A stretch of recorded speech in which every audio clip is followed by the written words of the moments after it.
আলহামদুলিল্লাহ, আশা করি সকলেই ভালো আছেন। আমি মোহাম্মদ শরীফুল ইসলাম। অনেকের শখের বশতে কিছু মুরগি কিনে এনেছিলাম। আমার এখানে 17টি মুরগি আছে। এটা অরিজিনাল মিশরীয় ফার্মি মুরগি, যেটাকে আমরা সবাই বলে থাকি ডিমের রাজা বা রানী। আমরা এই মুরগিগুলা ডিমের জন্য নিয়ে আসি। আলহামদুলিল্লাহ, সবগুলি মুরগি সুস্থ আছে। দেখেন কি সুন্দর, মাত্র খাবার দিচ্ছে, তারা খাবার খেয়ে পানি খাচ্ছে, আদার খাচ্ছে। খুবই সুন্দর লাগতেছে মুরগিগুলা।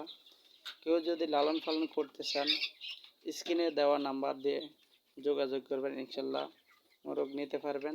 এবং আমাদের আরও কিছু মুরগি আছে, আমার আরও কয়েকটি মুরগি আছে। এখানে এই সাইজের আর মাত্র 14টা আছে, 17টা আছে, বাকিগুলো বিক্রি হয়ে গেছে। আর আমরা যদি কেউ নিতে চাই, অবশ্যই স্ক্রিনে নাম্বারে যোগাযোগ করব। আর মুরগিগুলা দাম এক এক সময় এক এক রেট, যতদিন থাকবে ততই দাম। দেখেন, এই মুরগিগুলো আমি কিনে এনেছিলাম 200 টাকা করে। এখন মুরগিগুলো আরও 15 দিন হয়েছে। 15 দিন হতে আপনি আপনার কাছে 300 টাকা অথবা 180 টাকা করে এই মুরগিগুলা বিক্রি করা যাবে। এগুলো প্রায় ওজনের কাছাকাছি ওয়েট চলে আসছে। এগুলো মুরগি তো ডিমের জন্য, এই জন্য এদেরকে খাদ্য কম দেই, যাতে এরা বেশি ওজনে না হয়। ঠিক আছে, আজকে ভিডিও এখানের জন্য। আসসালামু আলাইকুম রহমতুল্লাহি ওয়া বারাকাতুহু।